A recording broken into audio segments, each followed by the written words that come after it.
Hutan merupakan pengendali utama ekosistem yang kompleks.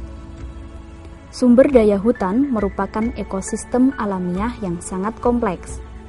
Di dalamnya mengandung jenis pepohonan mulai dari phanerogam yang kecil sampai pohon-pohon yang raksasa, juga berbagai jenis jamur, lumut, dan pakis yang kemudian menjadi dasar kehidupan berbagai jenis hewan dan jasad renik dan memungkinkan terjadinya perluasan spektrum spesies. Sumber daya hutan, terutama hutan hujan tropis, mengandung bagian terbesar dari sumber daya genetik yang ada di dunia. Perusakannya berarti pemusnahan bagian terbesar informasi genetik yang telah disusun selama evolusi berjuta-juta tahun. Hal ini mempunyai arti bahwa dengan adanya campur tangan manusia akan menyebabkan terjadinya kemiskinan lingkungan dan suatu saat nanti manusia akan merasa menyesal setelah merasakan akibat yang ditimbulkannya. Banyak tumbuh-tumbuhan hutan hujan tropis yang banyak mengandung aspek manfaat yang besar seperti untuk penyembuhan berbagai penyakit akan musnah. Dengan adanya campur tangan manusia, tumbuh-tumbuhan yang dapat dikembangkan menjadi tanaman budidaya yang bermanfaat, yaitu dengan terbentuknya varietas dan bibit-bibit baru dengan sifat-sifat yang menguntungkan untuk memenuhi kebutuhan manusia. Namun dengan adanya campur tangan manusia mengakibatkan kerusakan yang akan memusnahkan semua peluang tersebut. Pemirsa, lalu bagaimana kaitan peran sumber daya hutan sebagai pengendali utama ekosistem dengan neraca air dan daur hidrologis?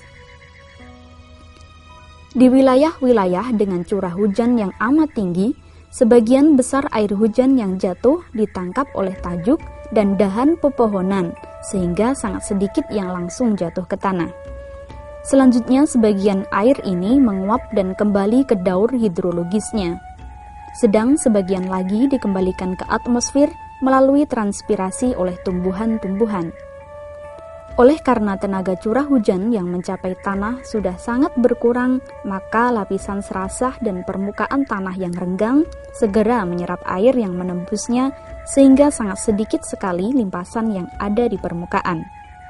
Air yang tersimpan di dalam tanah akan mencapai ke aliran sungai yang berhulu di hutan dan digunakan untuk memenuhi fungsi transportasi, irigasi, dan lain sebagainya. Namun, apa yang terjadi jika hutan hilang atau beralih fungsi? Air hujan yang turun langsung mengenai permukaan bumi dengan tekanan yang kuat.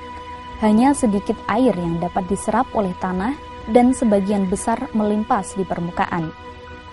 Penguapan secara langsung dan penguapan yang merupakan transpirasi tumbuh-tumbuhan tidak lagi berlangsung. Hal ini tentu saja menimbulkan gangguan daur hidrologi lokal dan kawasan sehingga cuaca berubah. Akibat yang dirasakan manusia karena kerusakan daur hidrologi ini adalah beraneka ragam. Rendahnya daya serap tanah terhadap curahan air hujan menyebabkan terjadinya banjir. Sungai yang dahulu cukup airnya akhirnya menjadi kering dan jika ada airnya tidak dapat mengalir tetapi menggenang.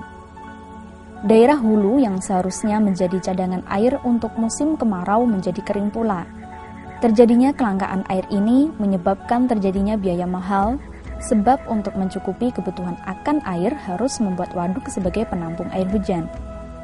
Tumbuh-tumbuhan yang jarang dan lahan-lahan yang gundul karena penebangan pohon bersama dengan curah air yang memukul tanah menyebabkan erosi.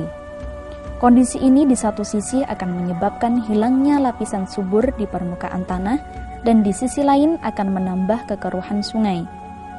Keadaan nyata yang terlihat saat ini adalah terjadinya peningkatan jumlah endapan di sungai-sungai tropis sehingga banyak waduk yang rencananya untuk penggunaan jangka panjang sudah menjadi dangkal dalam beberapa tahun saja yang akhirnya tidak berfungsi lagi dan terjadi ancaman banjir jika hujan turun.